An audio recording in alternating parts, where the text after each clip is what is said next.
ولقد يسرنا القرآن للذكر فهل من مدكر.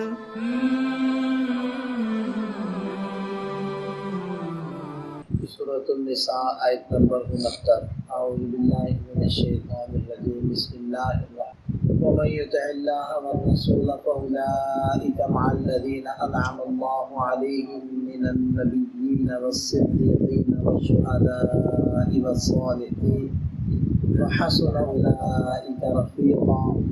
ذلك الفضل من الله وكفى بالله عليما. اور جو شخص اللہ اس کے رسول کی اطاعت کرے تو یہ لوگ ہوں گے ان لوگوں کے ساتھ جن پر اللہ نے انعام کیا، یعنی انبیاء اور صدیقین اور شہداء اور صالحین. اور ان لوگوں کا ساتھ کتنا ہی اچھا ہے. ذالک الفضل من اللہ، یہ اللہ کی طرف سے فضل ہے اور اللہ تعالیٰ لوگوں کے حالات کو جاننے کے لیے کافی ہے. جو اللہ تعالیٰ کی اطاعت کرے تو جنت میں تو جنتیوں کے اعمال کے اعتبار سے مختلف درجات ہوں. پہلا درجہ انبیاء کرام کا ہے اور دوسرا درجہ صدیقین کا ہے. صدیقین وہ ہستیاں ہیں کہ جنہوں نے بغیر کسی جھجک کے، بغیر کسی شک و شبہ کے پوری طور پر نبی پاک صلی اللہ علیہ وسلم کی بات کو تسلیم کیا. اس میں سب سے پہلا نمبر حضرت ابوبکر صدیق رضی اللہ عنہ کا ہے اور بقیہ اجلہ صحابہ کرام کا. اور اس کے بعد شہداء ہیں. شہداء وہ لوگ ہیں کہ جنہوں نے مال و جان کے اعتبار سے اللہ کے لیے قربانی کی، سب کچھ اللہ کے راستے میں قربان کر دیا.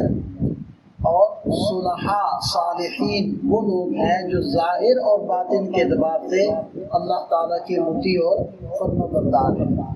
اس آیت مبارکہ میں اللہ تعالیٰ ارشاد فرما رہی ہے کہ جو اللہ اس کے رسول کی اطاعت کرے گا تو وہ انہی حضرات کے ساتھ ہوگا جن پر اللہ نے انعام کیا.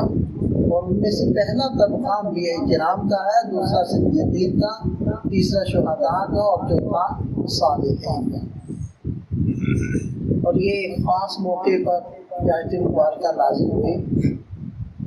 ایک صحابی نبی پاک صلی اللہ علیہ وسلم کی خدمت میں حاضر ہوئے، عرض کرنے لگے یا رسول اللہ، میں اپنے گھر میں تھا اور مجھے آپ کی یاد آئی اور مجھ سے برداشت نہ ہوا اور میں آپ کی خدمت میں آ کر آپ کی زیارت سے اپنی آنکھوں کو ٹھنڈا کیا. تو میں سوچ رہا ہوں کہ آپ نے بھی دنیا سے تشریف لے جانا ہے، میں نے بھی مرنا ہے، تو آپ تو جنت میں اعلیٰ درجات پر چلے جائیں گے. تو پہلی بات تو مجھے نہیں پتا کہ میں نے جنت میں جانا بھی ہے یا نہیں، لیکن جنت میں پہنچ بھی گئے تو ہم تو نچلے درجات میں ہوں گے. تو دنیا میں آپ کی زیارت کے بغیر صبر نہیں آتا، تو جنت میں کیسے صبر آئے گا، وہاں آپ کی ملاقات کیسے ہوگی. تو اس پر نبی پاک صلی اللہ علیہ وسلم خاموش ہو گئے اور یہ آیت مبارکہ نازل ہوئی کہ جس میں اللہ تعالیٰ نے یہ فرما دیا کہ جو نیک ہوں گے تو وہ انبیاء کرام اور صدیقین، شہداء اور صالحین کے ساتھ ہوں گے. اب ساتھ ہونے سے کیا مراد ہے؟ ساتھ ہونے سے مراد یہ ہے کہ جنت میں اگرچہ تفاوت درجات تو ہوگا لیکن ملاقات ہوگی. اس کی ایک صورت تو یہ ہے کہ جیسے کہ حدیث پاک میں آتا ہے کہ جنتی اپنے بالا خانوں میں کھڑکیوں سے اپنے سے بلند درجہ جنتیوں کو دیکھیں گے اور وہ ان کو یوں نظر آئیں گے جیسے آسمان پر ستارے. اور دوسری ملاقات کی شکل یہ ہے کہ وہ اعلیٰ درجات والے نچلے درجات کی طرف تشریف لائیں گے اور یہ بھی صورت ہوگی کہ نچلے درجات والے اعلیٰ درجات والوں کے پاس ان سے ملنے جائیں گے، مجالست ہوگی، آپس میں بیٹھنا ہوگا. تو یہ بھی اس کی شکل ہوگی. جیسے کہ نبی پاک صلی اللہ علیہ وسلم کا ارشاد ہے کہ سچے تاجر، تاجر الصدوق، جو سچا تاجر ہوگا وہ نبیوں کے ساتھ، صدیقین کے ساتھ، شہداء کے ساتھ، صالحین کے ساتھ ہوگا. تو دیکھیں کہ یہی رفاقت مراد ہے کہ وہاں ملاقات ہوگی، ملاقات کا شرف انسان کو حاصل ہوگا، تو جو جتنا نیک ہوگا وہ اسی طرح مختلف حضرات کے ساتھ اس کی ملاقات رہے گی اور ان کے ساتھ اٹھنا بیٹھنا اس کا رہے گا۔ ایک صحابی آئے نبی پاک صلی اللہ علیہ وسلم کی خدمت میں، وہ سیاہ فام صحابی تھے، حبشی تھے۔ وہ عرض کرنے لگے کہ ابھی انہوں نے ایمان قبول کیا تھا، کہنے لگے کہ اللہ کے رسول آپ تو جنت میں جائیں گے، آپ تو حسین و جمیل ہیں، میں تو خوبصورت نہیں ہوں، دوسرا میرا تو رنگ بھی کالا ہے، تو کیا میں بھی جنت میں جاؤں گا؟ تو نبی پاک صلی اللہ علیہ وسلم نے ارشاد فرمایا کہ ہاں بالکل تم بھی جنت میں جاؤ گے، اور اس بدصورتی سے مت گھبراؤ، جب تم جنت میں جاؤ گے تو اللہ تعالیٰ تمہیں حسن و جمال عطا فرمائے گا اور سیاہ رنگ کو بدل کر تمہیں ایسا چمکدار روشن رنگ عطا فرمائے گا کہ 1000 میل کی مسافت سے تمہاری چمک نظر آئے گی۔ تو وہ خوش ہو گئے، اور نبی پاک صلی اللہ علیہ وسلم نے ارشاد فرمایا کہ جو لا الہ الا اللہ پڑھ لے، اللہ کی ذمہ داری ہو جاتی ہے کہ اللہ اس کو جنت میں داخل کرے، اور جو سبحان اللہ و بحمدہ پڑھے تو اس کو 1,24,000 نیکیاں ملتی ہیں۔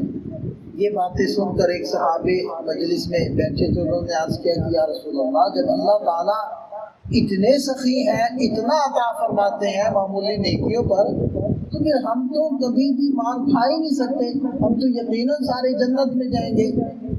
تو آپ صلی اللہ علیہ وسلم نے فرمایا ہاں بالکل ایسے ہی ہے، لیکن ایک بندہ پہاڑوں جتنی نیکیاں لائے گا، اتنی نیکیاں کہ پہاڑ لگ جائے، لیکن اللہ کی نعمتوں کے مقابلے میں وہ کل آدم ہو جائے۔ اللہ کی نعمتیں ان سے بھی بڑھ کر ہوں گی، لیکن جس کو اللہ تعالیٰ اپنی رحمت کے ساتھ ڈھانپ لے تو وہ اللہ کے فضل سے اور اس کی رحمت سے وہ جنت میں جا پائے گا۔ تو بہرحال وہ جو حبشی صحابی تھے انہوں نے عرض کیا کہ یا رسول اللہ، کیا میں بھی جنت کی نعمتوں کو دیکھوں گا جن کو آپ دیکھیں گے؟ تو آپ علیہ السلام نے فرمایا ہاں بالکل تم بھی دیکھو گے۔ تو اس پر وہ رونے لگے، روتے روتے ان کی روح نکل گئی، ان کی جان نکل گئی۔ تو نبی پاک صلی اللہ علیہ وسلم نے ان کی تجہیز و تکفین فرمائی۔ تو بہرحال یہ مختلف درجات ہیں، اور یہ مختلف درجات کے ہی یہ نام ہے۔ انبیاء کرام کا جو درجہ ظاہری بات ہے وہ تو کوئی نہیں پا سکتا، یہ کسبی چیز نہیں ہے، یہ وحبی اور عطائی چیز ہے۔ کوئی شخص محنت سے نبی نہیں بن سکتا، تو یہ تو اللہ تعالیٰ کی طرف سے عطا کیا ہوا درجہ ہے۔ بقیہ جو صدیقین ہیں، شہداء ہیں، صالحین ہیں، یہ ہمت سے انسان بن سکتا ہے، یہ درجے اللہ تعالیٰ عطا فرما سکتے ہیں، اور ان درجات پر کوئی بھی پہنچ سکتا ہے۔ اور جنت میں ان حضرات کی رفاقت ملے گی، اور ان کے رفاقت ملنے سے ان کے والا اعزاز و اکرام بھی پھر اللہ تعالیٰ عطا فرمائیں گے۔ تو بہرحال ارشاد فرمائے کہ وحسن اولئک رفیقا، کیا ہی اچھا ہے ان حضرات کا ساتھ، جو صالحین، جو معمولی درجے کے مطیع و فرما بردار لوگ ہوں گے، ان کو ان لوگوں کا ساتھ مل جائے تو کیا یہ اچھا ساتھ ہے۔ ذالک الفضل من اللہ، اور یہ اللہ تعالیٰ کی طرف سے ایک فضل ہوگا۔ وکفیٰ باللہ علیما، اور اللہ تعالیٰ لوگوں کے حالات کو جاننے کے لیے کافی ہے، یعنی اللہ جانتے ہیں لوگوں کے حالات کو، اور اس کے مطابق اللہ تعالیٰ درجات عطا فرماتے ہیں۔ بقیہ علماء فرماتے ہیں کہ یہ جو درجات ہیں یہ ایک شخص کو بھی حاصل ہو سکتے ہیں۔ اب نبی صدیق بھی تو ہو سکتے ہیں نا، کیونکہ انبیاء کرام کے تذکرے میں اللہ تعالیٰ نے قرآن میں انہ کان صدیقا نبیا، تو صدیق کا لفظ بھی ارشاد فرمایا ہے۔ اسی طرح نبی شہید بھی ہو سکتا ہے، نبی صالح تو ہوتا ہی ہوتا ہے، تو یہ درجات اکٹھے بھی ہو سکتے ہیں۔ اور بعض حضرات فرماتے ہیں کہ یہ درجات الگ الگ ہیں، اکٹھے نہیں ہو سکتے۔ بہرحال تو یہ ان کی مثال جو پہلا طبقہ وہ فرماتے ہیں کہ ان کی مثال ایسی ہے کہ جیسے کوئی عالم ہو، مفتی ہو، مفسر ہو، محدث ہو، محقق ہو. اب یہ مختلف صفات اور درجات ہیں، تو جیسے ایک عالم میں یہ ساری صفات اکٹھی ہو سکتی ہیں، اسی طرح کسی اللہ کے نیک بندے میں یہ ساری صفات بھی اکٹھی ہو سکتی ہے. بہرحال یہ رفاقت بھی نیک لوگوں کو ملے گی جو دنیا میں اللہ اس کے رسول کی کامل تابعداری کی کوشش کر رہے ہیں، لیکن کامل طور پر تو کوئی تابعداری کر ہی نہیں نہ سکتا. بہرحال کمی کوتاہی تو ہو جاتی ہے، لیکن کوشش وہ کامل تابعداری کی کرتے رہتے ہوں تو ان کو یہ پھر ان حضرات کا ساتھ ملے گا. اللہ تعالیٰ ہم سب کو بھی توفیق عطا فرمائے.